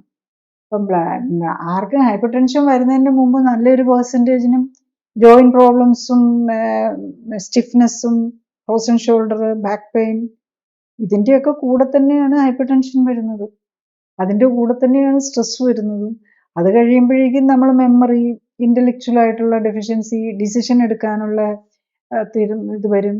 പാർക്കിൻസോണിസം, അൽഷിമേഴ്സ് ഡിസീസ്, ഡെമെൻഷ്യ, ഇതെല്ലാം പാരലായിട്ടാണ് പോകുന്നത്. അപ്പം നമുക്ക് രക്തക്കൊള്ളുകളുടെയൊക്കെ നമ്മൾ കുറച്ചൊക്കെ കുഴപ്പമടിഞ്ഞപ്പോൾ നമ്മൾ കാണാറുണ്ട് ബ്ലോക്ക്. ഇപ്പം ഞാൻ basically clinically supported life style correction കൊടുക്കുമ്പം ഈ പേഷ്യൻസ് ഒന്നും ഒരു രോഗമൊന്നുമല്ല. എന്നിട്ട് നമ്മൾ ഡീറ്റെയിൽ എടുത്തു കഴിഞ്ഞാൽ ഡീറ്റെയിൽ ആയിട്ട് ഒരു പേജിൽ എഴുതാൻ മാത്രമുള്ള രോഗങ്ങൾ കാണും. 1 or 2 ഒന്നും ആയിരിക്കില്ല. അപ്പം ഡയബറ്റിക് പേഷ്യൻ്റ് അവർ പറയുമ്പോൾ ഡയബറ്റീസും ഹൈപ്പർ ടെൻഷനും ആയിരിക്കും പറയുന്നത്, അല്ലെങ്കിൽ ഹാർട്ട് ഡിസീസിനെ ബൈപ്പാസ് ചെയ്യണമെന്ന് പറഞ്ഞു, ഇത്രയായിരിക്കും അവർ പറയുന്നത്. അത്രയ്ക്ക് എല്ലാം കൂടെ പറഞ്ഞിട്ട് കാര്യമില്ലല്ലോ. ഇപ്പൊ സാധാരണ ഒരു ഹോസ്പിറ്റലിൽ ചെല്ലുമ്പം ആ സ്പെഷ്യലിസ്റ്റിനോട് മാത്രമല്ലേ പറയാൻ പറ്റുള്ളൂ. ഡയബറ്റീസിന്റെ ഡയബറ്റോളജിസ്റ്റിനോട് പറയാം, ഹാർട്ടിന്റെ അടുത്ത് ഹൈപ്പർ ടെൻഷന്റെയും ഹാർട്ട് ഡിസീസിന്റെയും പറയാം, ആർത്രൈറ്റിസിന്റെ കാര്യം പറയാൻ പറ്റുമല്ലോ. ഇപ്പൊ അങ്ങനെ ഇപ്പൊ നമുക്ക് ഇതിനകത്ത് പിന്നെ നമ്മൾ ബോഡിയെ ഹോളാണ് നോക്കുന്നത്. അപ്പൊ എല്ലാ കാര്യങ്ങളും അവരോട് പറയാനും പറയും, നമുക്ക് എന്തൊക്കെയാണ് പ്രോബ്ലം എന്നുള്ളത് പറയും. ഇപ്പോൾ ജോയിന്റിന് പ്രോബ്ലം ഇല്ലാത്ത ആരും കാണിയല്ലേ, ഏതെങ്കിലും ജോയിന്റിനൊക്കെ അവർക്ക് പ്രശ്നങ്ങളുണ്ടാവും. പിന്നെ സ്കിൻ പ്രോബ്ലംസ് മിക്കവാറും അവർ ആദ്യമൊന്നും പറയുന്നില്ലാത്ത കാര്യമായിരിക്കും. ചിലപ്പോൾ 10-15 ദിവസം കഴിഞ്ഞിട്ടായിരിക്കും പതുക്കെ സ്കിന്നിന്റെ പ്രോബ്ലം അല്ലെ നെയിലിന്റെ പ്രോബ്ലം ഇതൊക്കെ പറഞ്ഞു തന്നെ വരുന്നത്. അപ്പൊ ഇവർക്കെല്ലാം ബ്രെയിനിനെ അഫക്റ്റ് ചെയ്തിട്ടുണ്ടാവും. ഇപ്പം ഡയബറ്റീസ് ഒരു 10-15 വർഷമായിട്ട് ഡയബറ്റീസും ഹൈപ്പർ ടെൻഷനും ഉള്ള അവരുടെ കോഗ്നിറ്റീവ് ഫങ്ഷൻ, അതായത് നമ്മുടെ ഇന്റലക്ച്വൽ എന്ന് പറയുന്ന കാര്യങ്ങൾ അല്ലെങ്കിൽ നമുക്ക് ഗ്രഹിക്കാനും അപഗ്രഥിക്കാനും ഒക്കെ ഉള്ള കഴിവുകൾ കുറഞ്ഞിട്ടുണ്ടാകും. കാരണം എന്താണെന്ന് ചോദിച്ചു കഴിഞ്ഞാൽ നമ്മളുടെ ഹോൾ ബോഡിയിൽ രക്തക്കൊഴലുകളും ഉണ്ടല്ലോ. ഈ രക്തക്കൊഴലുകളെയാണ് ആദ്യം ഈ ഗ്ലൂക്കോസും പ്രഷറും കൊളസ്ട്രോളും എല്ലാം ഡാമേജ് ചെയ്യുന്നത് രക്തക്കൊഴലുകളെയാണ്. അതിനകത്ത് കൊഴുപ്പടിയുകയാണ്. അപ്പൊ അതിനകത്തോട് ബ്ലഡ് ഫ്ലോ കുറയുകയാണ് ചെയ്യുന്നത്. അപ്പം നാച്ചുറലി അതിൽ ഏറ്റവും ഡെലിക്കേറ്റ് ആയിട്ടുള്ള ബ്ലഡ് വെസൽസ് ആണ് ബ്രെയിനിലെ നെർവ്സിനകത്തുള്ളതും കിഡ്നിക്കകത്തുള്ളതും ലിവറിനുള്ളതും ഒക്കെ. അതുകൊണ്ടാണ് അതിനൊക്കെ ആദ്യം കയറി ഡാമേജ് വരുന്നത്. അപ്പം അവിടെ ആക്സിലറേറ്റഡ് ഏജിങ് ഏത് രോഗം വന്നാലും, പ്രത്യേകിച്ച് ഡയബറ്റീസ് ഹൈപ്പർ ടെൻഷനൊക്കെ രക്തക്കൊഴലുകൾക്കാണ് വരുന്നത്. കാരണം രക്തക്കൊഴലുകൾ വേണം ഈ സപ്ലൈ കൊടുക്കാനും തിരിച്ച് വേസ്റ്റ് കൊണ്ടുപോകാനും എല്ലാം അവർ തന്നെ വേണം. അപ്പം ആ മെക്കാനിസംസ് ഫ്ലോയിലാവും കറക്റ്റ് ആകുന്നില്ല. പിന്നെ ഈ ന്യൂട്രീഷൻ കറക്റ്റ് ആകുന്നില്ലെങ്കിൽ ഈവൻ നമ്മളുടെ ഓരോ സെല്ലുലാർ ലെവലിൽ നമുക്ക് 70 ട്രില്യൺ സെൽസ് ഉണ്ടെങ്കിൽ ഈവൻ സെല്ലുലാർ ലെവലിലായി ഏജിങ് വരികയാണ്. അപ്പം നമ്മളുടെ ആ നമ്മൾ റോ മെറ്റീരിയൽ ഈ സെല്ലുണ്ടാക്കാൻ, നമ്മൾ ബോഡി ഉണ്ടാക്കാൻ യൂസ് ചെയ്ത റോ മെറ്റീരിയൽ തെറ്റാണെന്നുണ്ടെങ്കിൽ നമുക്കറിയാലോ, ഒരു വീട് പണിയാനായിട്ട് നോക്കുന്ന റോ മെറ്റീരിയൽ തെറ്റാണെങ്കിൽ ബിൽഡിംഗ് ഡാമേജ്ഡ് ആവും. ഇപ്പം നമ്മൾ കൊച്ചിയിലൊരു കുറച്ച് ഫ്ലാറ്റുകളുടെ കാര്യം പറയുന്നുണ്ടല്ലോ, അത് ഡിമോളിഷ് ചെയ്യണം, അതങ്ങനെ അടന്നു വീണുകൊണ്ടിരിക്കുകയാണ്, ഇമ്മീഡിയറ്റ്ലി ഡിമോളിഷ് ചെയ്യണമെന്ന് പറയുന്നത്. അതിന് ബിൽഡിങ്ങിൽ വന്നിരിക്കുന്ന ഫ്ലോയാണ്. ഈ സെയിം തിങ് നമ്മളുടെ ബോഡിയിലും വരും. അപ്പൊ നമ്മളുടെ ബോഡി എന്ത് വെച്ചാ ഉണ്ടാക്കിയിരിക്കുന്നത്? നമ്മൾ കഴിക്കുന്ന ഭക്ഷണം. ആ ഒരു ബേസിക് അണ്ടർസ്റ്റാൻഡിങ് നമ്മൾ ഉണ്ടാക്കണം. നമ്മളുടെ ബോഡി ഉണ്ടാക്കിയിരിക്കുന്നത് ഈ നമ്മൾ കഴിക്കുന്ന ഭക്ഷണം വെച്ചാണ്. അത് ജങ്ക് ഫുഡും അല്ല, നമുക്ക് ടേസ്റ്റ് അല്ല അവിടെ ഇമ്പോർട്ടൻറ്റ്. അവിടുത്തെ ന്യൂട്രീഷനാണ് അതിനകത്ത് ഇമ്പോർട്ടൻ്റ് എന്നുള്ള ഒരു അണ്ടർസ്റ്റാൻഡിങ് വന്ന് ഹെൽത്ത് വേണമെന്നുള്ളവർ അത് നോക്കി ഭക്ഷണം കഴിക്കുക. ടേസ്റ്റ് നോക്ക്, ടേസ്റ്റ് നമുക്ക് നാച്ചുറൽ മെക്കാനിസത്തിൽ ടേസ്റ്റ് ആകാം, അത് നാച്ചുറലി ഉള്ള രീതിയിലുള്ള ടേസ്റ്റ് നമ്മളുടെ ഇഷ്ടം അനുസരിച്ച് സ്പൈസസോ വോട്ടെവർ മധുരമോ പുളിയോ ഉപ്പോ മധുരമോ ഒക്കെ ചേർക്കാം. പക്ഷെ അതിന് നമുക്ക് പഴയ ട്രഡീഷണൽ മെത്തേഡ്സും ഉണ്ടല്ലോ നമ്മളുടെ കുക്കിങ്ങിനകത്ത് വരുന്നത്.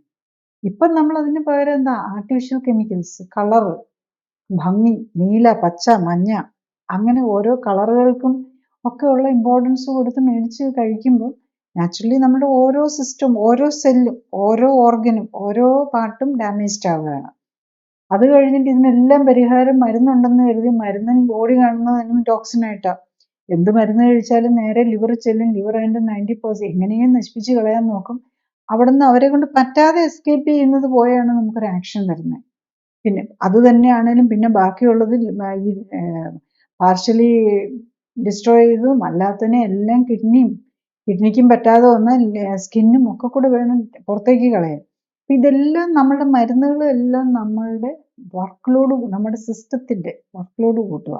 അപ്പം ബേസിക് നമ്മൾ ആൻറ്റി ഏജിങ് എന്ന് പറഞ്ഞു കഴിഞ്ഞാൽ നമ്മുടെ ടോക്സിനുള്ളിൽ ചെല്ലുന്നത് കുറയ്ക്കുക, നമ്മുടെ കറക്റ്റ് ന്യൂട്രീഷൻ കൊടുക്കുക, കറക്റ്റായിട്ട് ഓവറും ആവരുത് കുറഞ്ഞും പോകരുത്, ആക്ടിവിറ്റീസ് കറക്റ്റായിട്ട് പോവുക, നമ്മുടെ ഫിസിക്കൽ, നമ്മുടെ എല്ലാ സെൽസിനും ഒരു സ്റ്റിമുലേഷൻ കിട്ടിയാലേ എല്ലായിടത്തേക്കും ഉള്ള സർക്കുലേഷൻ ചെല്ലുള്ളൂ. ബ്ലഡ് എല്ലായിടത്തേക്കും ചെല്ലുന്നിടത്ത് മാത്രമേ ന്യൂട്രീഷനും അവിടുത്തെ വേസ്റ്റ് റിമൂവലും നടക്കുകയുള്ളൂ. അപ്പോൾ ഈ എക്സസൈസ് ഒക്കെ ചെയ്യുന്നത് ഇമ്പോർട്ടൻ്റ് ആണെന്ന് അതുകൊണ്ടാണ്. ഇപ്പോൾ ഈ എക്സസൈസിൻ്റെ കാര്യം പറഞ്ഞപ്പോൾ ശരിക്കും പറഞ്ഞു കഴിഞ്ഞാൽ ഈ പ്രായം കൂടുന്തോറും നമുക്ക് മൊത്തത്തിൽ എക്സസൈസ് ചെയ്യാനുള്ള ഒരു ബുദ്ധിമുട്ട് പോലെ ഡെവലപ്പ് ചെയ്യാറുണ്ട്.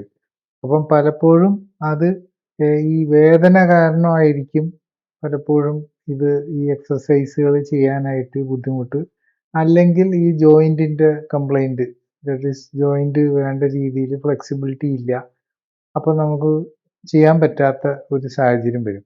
അങ്ങനെ ഈ വേദന അല്ലെങ്കിൽ ഈ ജോയിൻറ്റിൻ്റെ ഫ്ലെക്സിബിലിറ്റി കുറവും പരിഹരിക്കാനായിട്ട് എന്ത് രീതിയിലാണ് കാര്യങ്ങൾ ചെയ്യാൻ സാധിക്കുക? നമുക്കറിയാം, നമ്മൾ ഇപ്പം കൊച്ചു പിള്ളേർക്ക് പോലും ആർത്രൈറ്റിസും പ്രശ്നങ്ങളുമാണ്. പക്ഷെ ജനറലി 10-40 വയസ്സ്, ഒരു 25 ഇയേഴ്സിലും 40 ഇയേഴ്സിലൊന്നും ആർക്കും ഒരു പ്രോബ്ലം ഉണ്ടാവാറില്ലായിരുന്നു പണ്ടൊക്കെ ജനറലി. പക്ഷെ ഇപ്പം എങ്ങനെയാണെന്ന് ചോദിച്ചു കഴിഞ്ഞാൽ നമ്മൾ വർക്ക് ചെയ്യുന്നില്ലല്ലോ, എല്ലാവരും കമ്പ്യൂട്ടറിൽ ഇരുന്ന് ഇത് മാത്രമേ ചെയ്യുന്നു, അതിൻ്റെ കൂടെ ഒരു എക്സസൈസും ചെയ്യുന്നില്ലെങ്കിൽ നാച്ചുറലി എല്ലായിടവും നമ്മൾ യൂസ് ചെയ്യാത്ത, അതായത് മോഡേൺ മെഡിസിൻ, നമ്മുടെ ഹൈപ്പോട്രക്സ് എന്ന് പറഞ്ഞിട്ടുള്ള കാര്യങ്ങളാണ്. നമ്മളൊരു പാർട്ട് യൂസ് ചെയ്തില്ലെങ്കിൽ അത് നശിഞ്ഞു പോകും. അപ്പോൾ നമ്മളൊരു ഡോറ് തുറക്കാതെ ഇരുന്ന് കഴിഞ്ഞാൽ അതിൻ്റെ ഓപ്പണിങ്ങിന് വേണ്ടിയിട്ടുള്ള സാധനങ്ങളും ഒക്കെ തുരുമ്പെടുത്ത് പോകും. ഈ തുരുമ്പെടുത്ത് പോകുന്ന പോലെ തന്നെ നമ്മളുടെ വേറൊരു മെക്കാനിസത്തിൽ നമ്മൾ ബോഡിയുടെ കാര്യത്തിൽ നമ്മൾ അട്രോഫിക് ആയിപ്പോകും. ഒരു മസിൽ യൂസ് ചെയ്തില്ലെങ്കിൽ അത് അട്രോഫിക് ആയിപ്പോകും. അപ്പം നമുക്ക് നമ്മളുടെ ബോഡിയെ സ്റ്റിമുലേറ്റ് ചെയ്യാൻ നമുക്ക് വോളണ്ടറി ആയിട്ട് നമുക്ക് വേണമെന്ന് വെച്ച് ചെയ്യാനോ ചെയ്യാതെ ഇരുത്താനോ പറ്റുന്നത് നമുക്ക് ദൈവം തന്നിരിക്കുന്നത്, നമ്മുടെ ബിൽഡർ തന്നിരിക്കുന്നത് ബേസിക്കലി നമ്മളുടെ സ്കെലിറ്റൽ മസിലാണ്. അതായത് നമ്മളുടെ എല്ലുമായിട്ട് നമ്മളുടെ ഒരു സ്കെലിറ്റൺ, അതാണല്ലോ നമ്മുടെ ഫ്രെയിം വർക്ക്. ആ ഫ്രെയിം വർക്കിനെ മൂവ് ചെയ്യിപ്പിക്കാനായിട്ടുള്ളതാണ് സ്കെലിറ്റൽ മസിൽസ് എന്ന് പറയുന്നത്. ഈ സ്കെലിറ്റൽ മസിൽസിനെ മാത്രം നമുക്ക് വോളണ്ടറി ആയിട്ട് നമ്മളുടെ ഇഷ്ടപ്രകാരം പ്രവർത്തിപ്പിക്കാൻ പറ്റുള്ളൂ. അപ്പം നമുക്ക് നമ്മളുടെ ബ്രെയിനെ ആക്ടിവേറ്റ് ചെയ്യണമെങ്കിലും, നമ്മളുടെ ഹാർട്ടിനെ ആക്ടിവേറ്റ് ചെയ്യണമെങ്കിലും, നമ്മളുടെ വയറിനെ ആക്ടിവേറ്റ് ചെയ്തിട്ടുണ്ടെങ്കിൽ, ഇൻവൻ ഇൻഡസ്റ്റൈൻ, നമ്മൾ ഈ സ്കെലിറ്റൽ മസിലായിട്ടുള്ള നാക്കും ചുണ്ടും ഒക്കെ ഉപയോഗിച്ച് നമ്മൾ ചൂ ചെയ്ത് ഇറക്കിയാലല്ലേ നമ്മുടെ വയറിലെത്തുള്ളൂ. സോ എവറിത്തിങ്ങിന് നമ്മുടെ കൺട്രോൾ ഇരിക്കുന്നത് ഈ സ്കെലിറ്റൽ മസിലാണ്.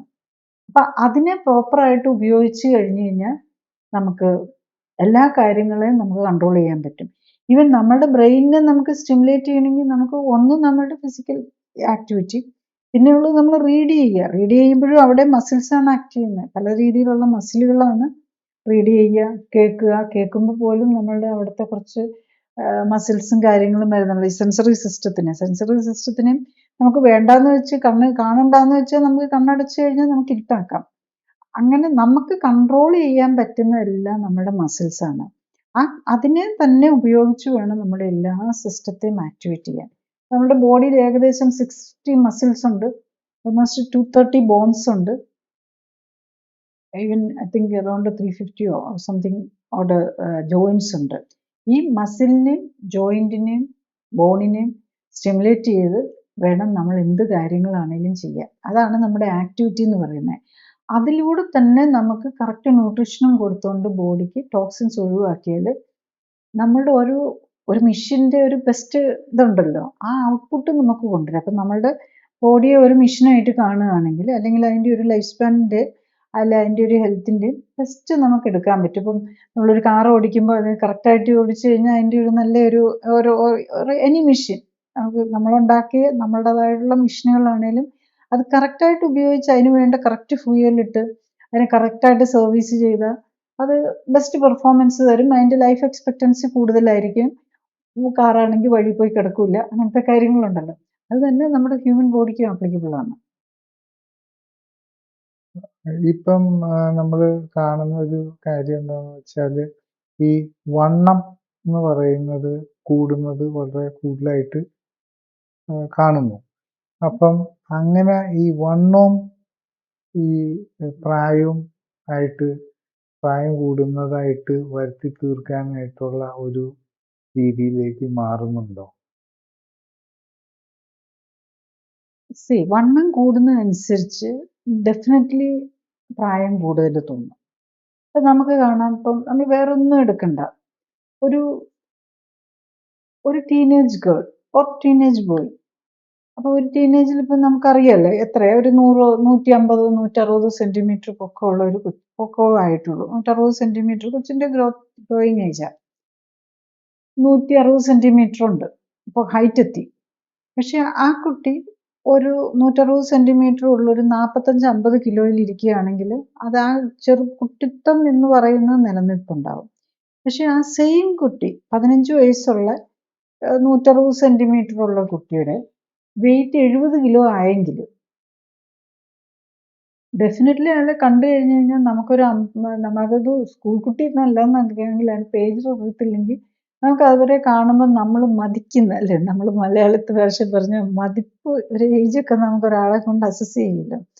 അതിൽ മിക്കവാറും വല്ലൊരു 30-40 വയസ്സായിരിക്കും എടുക്കുന്നത്. അപ്പം ഞാൻ പലപ്പോഴും നമ്മൾ കുട്ടികളെയൊക്കെ കണ്ട് സർപ്രൈസ്ഡ് ആയി നമുക്ക് പലപ്പോഴും അത്ഭുതം തോന്നാറുണ്ട്. ഇപ്പോൾ വരുമ്പം ഇപ്പം ഒരു സാധാരണ ഒരു ചുരിദാർ ഇട്ട് വരുന്ന 10ാം ക്ലാസ്സിലെ കുട്ടിയെ കണ്ട ഒരു 40-50 വയസ്സുള്ള പിള്ളേർ പോലെ 40-50 വയസ്സുള്ള ആളാണെന്നേ നമുക്ക് തോന്നുള്ളൂ. അത്ര വണ്ണം പൊക്കം വെച്ചിട്ടുണ്ടാകുന്ന ഭയങ്കര വണ്ണമാണ്. അപ്പോൾ നമ്മൾ ഒരിക്കലും കരുതിയില്ല അത് കുട്ടിയാണെന്ന്.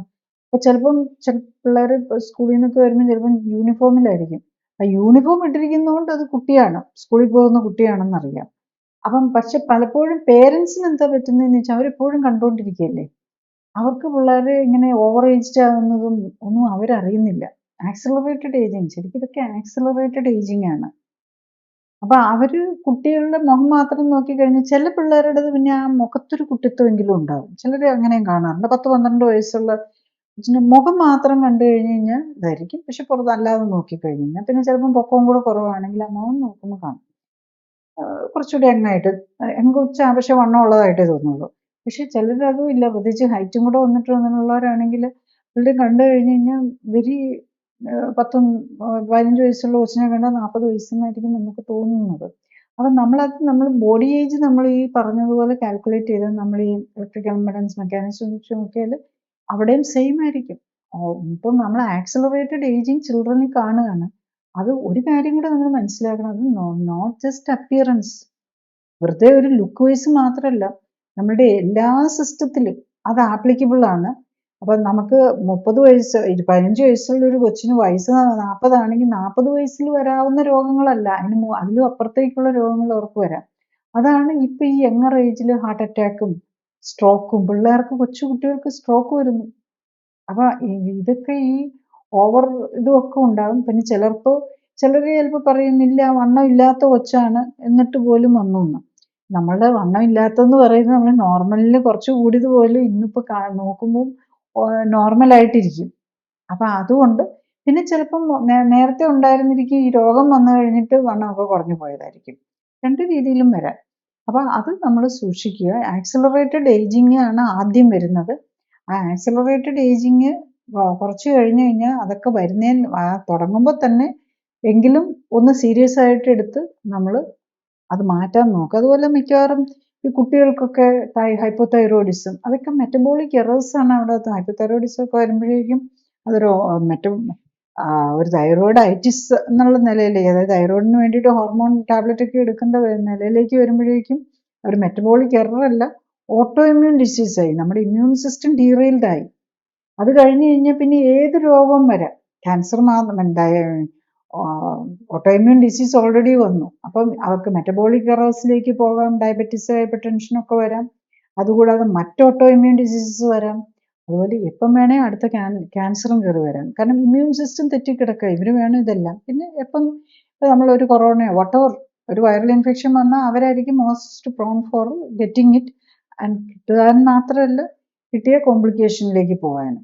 അപ്പം ഈ കാര്യങ്ങൾ മനസ്സിലാക്കി കഴിഞ്ഞ് കഴിഞ്ഞാൽ ആ ബേസ് നമുക്ക് ഏറ്റവും കൂടുതൽ പ്രോബ്ലം എന്താണെന്ന് വെച്ചാൽ ഇപ്പം നമ്മൾ ഇത്രയും കാലം ഒരു ലാസ്റ്റ് 50 years മെഡിസിനും സർജറിയിലായിരുന്നു നമ്മുടെ ഡെവലപ്മെന്റ് എല്ലാം. അപ്പോൾ നമ്മൾ ഓവർ ഇതെല്ലാം ശരിയാക്കും. ഇപ്പം ഈവൻ ആന്റി ഏജിങ്ങിന്റെ കാര്യത്തിൽ പലരും ഉണ്ട് ഈ ബോഡി ഫ്രോസൺ ആക്കി വെച്ച് ഇനി കുറച്ചുകൂടെ ഡെവലപ്മെന്റ് വരുമ്പോഴേക്കും തിരിച്ചു വരാനായിട്ട് ഇപ്പം അമേരിക്കയിലും റഷ്യയിലും ഒക്കെ ഉണ്ട് അങ്ങനത്തെ നമ്മുടെ നമ്മൾ ഈ സ്പേമിനെയും ഒക്കെ നമ്മൾ ഇത് ചെയ്യുമല്ലോ, ലിക്വിഡ് നൈട്രജൻ ഇട്ട് വയ്ക്കുന്ന പോലെ. അപ്പം മരിക്കുന്നതിന് തൊട്ട് മുമ്പ്, മരിച്ചു കഴിഞ്ഞാൽ പറ്റൂല, മരിക്കുന്നതിന് തൊട്ട് മുമ്പ് തന്നെ മരിക്കാറായെന്ന് കണ്ടു കഴിയുമ്പോൾ നമ്മളെ ഒരു ഈ ഫ്രോസൺ ആക്കി ലിക്വിഡ് നൈട്രജൻ ഇട്ട് വയ്ക്കുന്ന പരിപാടിയൊക്കെ ഉണ്ട്. അപ്പോൾ അത് അങ്ങനെ ചെയ്ത് വയ്ക്കുന്നവർ പോലും ഉണ്ട്. കുറച്ചും കൂടി അഡ്വാൻസ് ചെയ്ത് കഴിയുമ്പോൾ തിരിച്ചെഴുന്നേറ്റ് വരാമെന്നുള്ള നിലയിൽ. അപ്പോൾ ഈവൻ അതിനൊക്കെ ബുക്കിംഗ് ഒക്കെ US-ലും റഷ്യയിലും ഒക്കെയാണ് അതിൻ്റെ കൂടുതൽ കാര്യങ്ങൾ നടക്കുന്നത്. അപ്പോൾ അതുപോലും നമ്മൾ നോക്കുന്നുണ്ട്. അപ്പം നമുക്ക് ബേസിക്കലി നമ്മൾ മനസ്സിലാക്കേണ്ടത് നമ്മളുടെ ഉള്ള മെക്കാനിസം, നമുക്ക് കിട്ടിയിരിക്കുന്ന ജെനറ്റിക്സിനെ ഏറ്റവും പെർഫെക്റ്റ് ആയിട്ട് കാത്ത് സംരക്ഷിച്ചു കൊണ്ടുപോയി നമ്മൾ ഹെൽത്ത് മെയിൻറ്റെയിൻ ചെയ്യാൻ നോക്കുക. ഓവറായിട്ട് നമ്മൾ മെഡിസിനിലോ സർജറിയിലോ ഒന്നും, സർജറിക്ക് നമുക്ക് നമ്മുടെ പാർട്ട് എടുത്തു കളയാനല്ലാതെ ഒരു പാർട്ടിനെ അവിടെ വെച്ച് പിടിപ്പിക്കാൻ പറ്റില്ല. വേണം ഒരു പാർട്ടിയിൽ നിന്ന് എടുത്ത് വേറെ പാർട്ടി കൊണ്ടുവന്ന് വെച്ച് പിടിപ്പിക്കാം. വേറൊരാളുടെ മേത്തിൽ നിന്ന് എടുത്ത് വെച്ച് പിടിപ്പിക്കുകയാണെങ്കിൽ നമ്മുടെ ഇമ്മ്യൂൺ സിസ്റ്റത്തിനെ നോക്ക് ഓഫ് ചെയ്യാൻ വേണ്ടിയിട്ടുള്ള മരുന്ന് ജീവിതകാലം മുഴുവൻ കഴിച്ചുകൊണ്ടിരിക്കേണ്ടി വരും. സോ സർജറിക്കൊക്കെ റോളുണ്ട്. എവിടെയാണെന്ന് ചോദിച്ചു കഴിഞ്ഞാൽ നമുക്കൊരു ആക്സിഡൻറ്റോ ഇഞ്ചുറി വന്നു കഴിഞ്ഞ് കഴിഞ്ഞാൽ definitely surgery is the best. അവിടെയാണ് നമുക്ക് വണ്ടേഴ്സ് നമുക്ക് മോഡേൺ മെഡിസിന് ചെയ്യാൻ പറ്റുന്നത്. ഇഞ്ചുറി, ഇൻഫെക്ഷൻ, ആൻറ്റിബയോട്ടിക്സ് അവൈലബിൾ ആണ്, ഇൻഫെക്ഷൻ, ഈവൻ നമ്മൾ വാക്സിൻസ്, അവിടെയൊക്കെ നമുക്ക് മോഡേൺ മെഡിസിനിൽ ഒത്തിരി അഡ്വാൻസ്മെൻറ്റ് വന്നിട്ടുണ്ട്. അനസ്തീസിയ, ഇപ്പം നമുക്കൊരു മുറിവ് വന്നു കഴിഞ്ഞാൽ പണ്ടൊക്കെയാണ് വേദന സഹിച്ചു വേണം തുന്നലിടാനായിട്ട്. പക്ഷെ ഇപ്പോൾ അതെല്ലാം അനസ്തീസിയ അവിടെയൊക്കെ ഭയങ്കര ബെനിഫിഷ്യറ്റാണ്. പക്ഷെ ക്രോണിക് ആയിട്ട് ഡെയിലി എടുക്കുക എന്നുള്ള ഈ ജീവിതശൈലി രോഗങ്ങൾക്ക് ഇമ്മീഡിയറ്റ് ഒരു പെയിൻ റിലീഫ്, ലക്ഷണങ്ങൾ മാറ്റാൻ മാത്രമേ അതിന് പറ്റുള്ളൂ. അത് രോഗം മാറ്റാൻ പറ്റില്ല. രോഗം മാറ്റണമെന്നുണ്ടെങ്കിൽ നമ്മൾ ജീവിതശൈലി കറക്റ്റ് ചെയ്യണം. ഇതൊക്കെ ജീവിതശൈലി രോഗമാണ്, അല്ലാതെ മരുന്നിൻ്റെ കുറവ് കൊണ്ടോ ഓപ്പറേഷനിൻ്റെ കുറവ് കൊണ്ടോ അല്ല ഹാർട്ട് അറ്റാക്ക് വരുന്നതും നമ്മളെ ഓട്ടോ ഇമ്മ്യൂൺ ഡിസീസ്, ആർത്രൈറ്റിസ് വരുന്നതും ഒക്കെ. ആർത്രൈറ്റിസ് വരുന്നെന്ന് കണ്ടു കഴിഞ്ഞാൽ നമുക്ക് ശരിക്കും പെയിനൊക്കെ നമുക്ക് തന്നിരിക്കുന്ന ഒരു ബ്ലെസ്സിങ് ആണ്. ആ ബ്ലെസ്സിങ് എന്തിനാന്ന് ചോദിച്ചാൽ നമ്മുടെ രോഗം അറിയാൻ വേണ്ടിയിട്ടാണ്. വേദന വന്നു കഴിഞ്ഞില്ലെങ്കിൽ, നമുക്ക് വേദന ഇല്ലെങ്കിൽ നമ്മൾ പമ്പ് പിടിച്ചാലും നമ്മൾ അറിയുകയില്ല, ഉറുമ്പ് പിടിച്ചാലും അറിയുകയില്ല, അങ്ങനെ പോകുമല്ലോ. അപ്പം പെയിനൊന്നും ഒരു കേഴ്സല്ല, ബ്ലെസ്സിങ്സ് ആണ്. പക്ഷെ അത് വേണ്ടതുപോലെ അത് മനസ്സിലാക്കി അതൊരു നമ്മളെ നമ്മുടെ ബോഡി നമ്മളെ കാണിച്ചു തരുന്നൊരു ലക്ഷണമാണത്. അതിനെ നമ്മൾ ഹൈഡ് ചെയ്ത്, നമ്മൾ മുടി നരയ്ക്കാൻ തുടങ്ങുമ്പോൾ നമുക്കത് ഹൈഡ് ചെയ്ത് നമ്മൾ നരപ്പിക്കുന്ന പോലെ നമ്മൾ വേദന വരുമ്പോൾ ഉടനെ വേദന സംഹാരി എടുത്ത് തിന്ന് അതിനെ ഇല്ലെന്നാക്കിക്കൊണ്ട് പോകാൻ. അത് വേദന സംഹാരി വെച്ച് നമ്മൾ കംഫർട്ടബിൾ ആകുന്നതിന് കുഴപ്പമില്ല. പക്ഷെ നമ്മുടെ പ്രോബ്ലം എന്താണെന്ന് അറിഞ്ഞ് അവിടെ പരിഹരിക്കാനും കൂടെ പാരലൽ ഒരു ശ്രമം നടത്തുക എന്നുള്ളതാണ്. ഈ പ്രായം തോറും ഈ നമ്മളുടെ എല്ലുകളുടെ ബലം കുറയുകയും അത് ഒരു ഏജിങ് പ്രോസസ്സിൽ ഇങ്ങനെ സാധാരണഗതിയിൽ ഇങ്ങനെ ബാക്ക് വളയുന്ന പോലെയും കഴുത്ത് വളവ് വരികയും ഒക്കെ ആയിട്ട് കാണാറുണ്ടല്ലോ. ഒരു പരിധി വരെ പറയുന്നത് ഈ കാര്യങ്ങൾ നമുക്ക് ഇങ്ങനെ പിടിച്ചു നിർത്താൻ സാധിക്കും നമ്മൾ അത്യാവശ്യം എക്സസൈസും ആക്ടിവിറ്റിയൊക്കെ ചെയ്താലെന്ന്. എന്തൊക്കെ ശ്രദ്ധിച്ചാലാണ് ഈ എല്ലിൻ്റെ ബലക്ഷയം വരാതിരിക്കാനായിട്ട് നമുക്ക് ശ്രമിക്കാൻ സാധിക്കുക?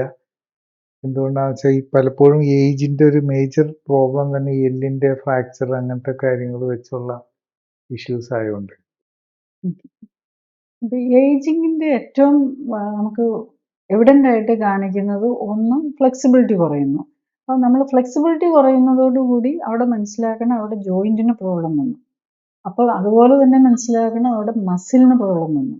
അതുപോലെ തന്നെ അവരുടെ ബോൺസിന്. ഇപ്പം അതിന് നമ്മളിപ്പം ഇതിൽ പറയുകയാണെങ്കിൽ മെഡിക്കലി പറയുകയാണെങ്കിൽ ഓസ്റ്റിയോപോറോസിസ് എന്ന് പറയും. എല്ലിൻ്റെ ബലക്ഷയം.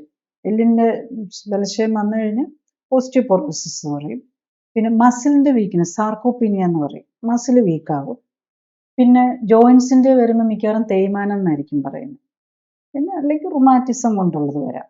അപ്പം അതുപോലെ സ്പൈന് എല്ലാം നട്ടലിൻ്റെ വരുന്നത് കൊണ്ടാണ് നട്ടലിന് തേയ്മാനം വന്ന് നട്ടലിന് തന്നെ ചിലപ്പോൾ ഫ്രാക്ചർ വരും. ഇതെല്ലാം വരുന്നത് ഓസ്റ്റിയോപോറോസിസ് കൊണ്ട് വരുന്നതാണ്. അപ്പം ഈ ഓസ്റ്റിയോപോറോസിസ് വരാതെ നമ്മൾ നോക്കാനുള്ളത് നമ്മൾ കറക്റ്റായിട്ട് ഓവർ എക്സർസൈസ് അല്ല, കറക്റ്റായിട്ട് എക്സസൈസ് ചെയ്യുക. നമ്മളുടെ എക്സസൈസ് വരുമ്പോൾ നമ്മുടെ എല്ലിനകത്തും രക്തക്കുഴലുകൾ ഉണ്ടത് ഓർക്കണം. അതുപോലെ എല്ലാണ് ശരിക്കും നമ്മുടെ എല്ലിനുള്ളിലാണ് മജ്ജ ഇരിക്കുന്നത്. അവിടെയാണ് നമ്മുടെ ഇമ്മ്യൂൺ സിസ്റ്റം ഇരിക്കുന്നത്. ഈ ഇമ്മ്യൂൺ സിസ്റ്റത്തിന് സ്റ്റിമുലേറ്റ് ചെയ്യണമെങ്കിലും നമ്മൾ എക്സസൈസ് മാത്രമേ മാർഗമുള്ളൂ. ഭക്ഷണം ഒരു ഫാക്ടറാണ്. ഭക്ഷണം നേരെ കഴിച്ചെന്നും കരുതിക്കൊണ്ട് നമ്മൾ അതെല്ലാ എല്ലിനകത്തും ഒരു ഡിസ്ട്രിബ്യൂട്ടഡ് ആണ്. നമ്മുടെ ഇമ്മ്യൂൺ സിസ്റ്റം എന്ന് പറയുന്നതിൻ്റെ തുടക്കം ശരിക്കും ഈ മജ്ജയ്ക്കകത്താണ്. അത് ഒരു എല്ലിനകത്തല്ല, എല്ലാ മജ്ജയ്ക്കകത്തുമായിട്ടാണ് ഡിസ്ട്രിബ്യൂട്ട് ചെയ്ത് കിടക്കുന്നത്.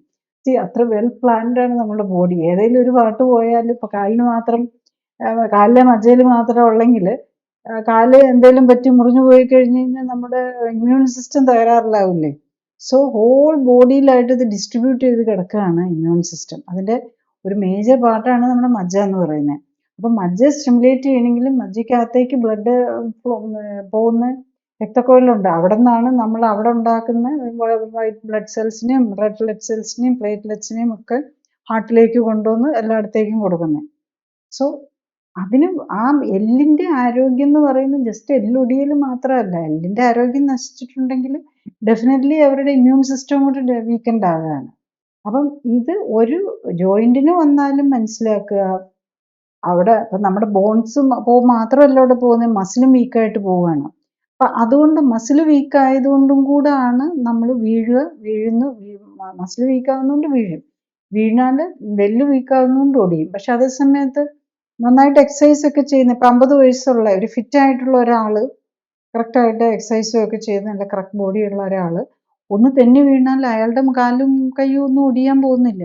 അവർക്ക് മിക്കവാറും അത് നമ്മുടെ ആ മസിലിൻ്റെ സ്ട്രെങ്ത് ഉള്ളത് കൊണ്ട് അത് പിടിച്ചു നിൽക്കും. ആ വീഴ്ച അത്ര ഇതാകുകയില്ല. അതേസമയത്ത് ആ സെയിം പേഴ്സൺ ഒരു 10-20 കിലോ ഓവർ വെയ്റ്റും ആണ്, അവർ ഫിസിക്കൽ ആക്ടിവിറ്റി ഇല്ലാത്ത ആളാണെങ്കിൽ അത് മതി ഒടിയാൻ. പിന്നെ രണ്ടാമത് ഒടിഞ്ഞാൽ തന്നെ ഫിസിക്കലി ഫിറ്റ് ആയിട്ടുള്ള ഒരാൾ വീണാൽ ഒടിയല്ല, പക്ഷെ ഒരു ആക്സിഡൻ്റ് ഒക്കെ വന്നാൽ ഒടിഞ്ഞെന്നിരിക്കും. അപ്പോൾ ഒടിഞ്ഞാലും നമ്മളത് റിക്കവർ ചെയ്യാൻ അവർ ഫാസ്റ്റർ ആയിരിക്കും. അതേസമയത്ത് ഓവർ വെയ്റ്റ് ആയിട്ടുള്ള ഒരാൾ ഫിസിക്കൽ ആക്ടിവിറ്റി ഒന്നും ഇല്ലാതെ ഇരിക്കുന്ന ആൾ നല്ല തടിയൊക്കെ ഉണ്ടാകും, പക്ഷെ അവരുടെ മസിലും വീക്കായിരിക്കും, ബോണും വീക്കായിരിക്കും. അവർക്ക് ഒന്ന് വീണാൽ തന്നെ ഒടിഞ്ഞെന്നിരിക്കും. പിന്നെ ആക്സിഡൻ്റ് എന്തെങ്കിലും വന്നു കഴിഞ്ഞ് കഴിഞ്ഞാൽ ഡെഫിനറ്റ്ലി അവർക്ക് റിക്കവറി ആക്സിഡൻറ്റോ ഒരു ഇൻഫെക്ഷനോ എന്ത് വന്നാലും അവരുടെ റിക്കവറി പോസിബിലിറ്റി കുറവായിരിക്കും. കാരണം അവരുടെ ഇമ്മ്യൂൺ സിസ്റ്റം വീക്കാണ്. നമുക്കൊരു അസുഖം വരാതെ നോക്കുന്നതും അതുപോലെ തന്നെ വന്നു കഴിഞ്ഞ് കഴിഞ്ഞാൽ അതിൽ നിന്ന് റിക്കവറിക്ക് ഹെൽപ്പ് ചെയ്യുന്നതും ഇമ്മ്യൂൺ സിസ്റ്റമാണ്. അപ്പോൾ ഇമ്മ്യൂൺ സിസ്റ്റം വീക്കാകുമ്പം ബോൺ വീക്കായ മസിൽ വീക്കായാൽ ബോൺ വീക്കാവും, ബോൺ വീക്കായാൽ ഇമ്മ്യൂൺ സിസ്റ്റം വീക്കാവും. സോ ഇതെല്ലാം പാരലായിട്ടാണ് പോകുന്നതെന്ന് ഓർക്കുക. നമ്മളുടെ ലൈവിൻ്റെ സമയം ഇവിടെ അവസാനിക്കുകയായി. അടുത്ത ആഴ്ച ഇതേ സമയം വേറൊരു വിഷയവുമായിട്ട് വരുന്നതായിരിക്കും. നന്ദി, നമസ്കാരം.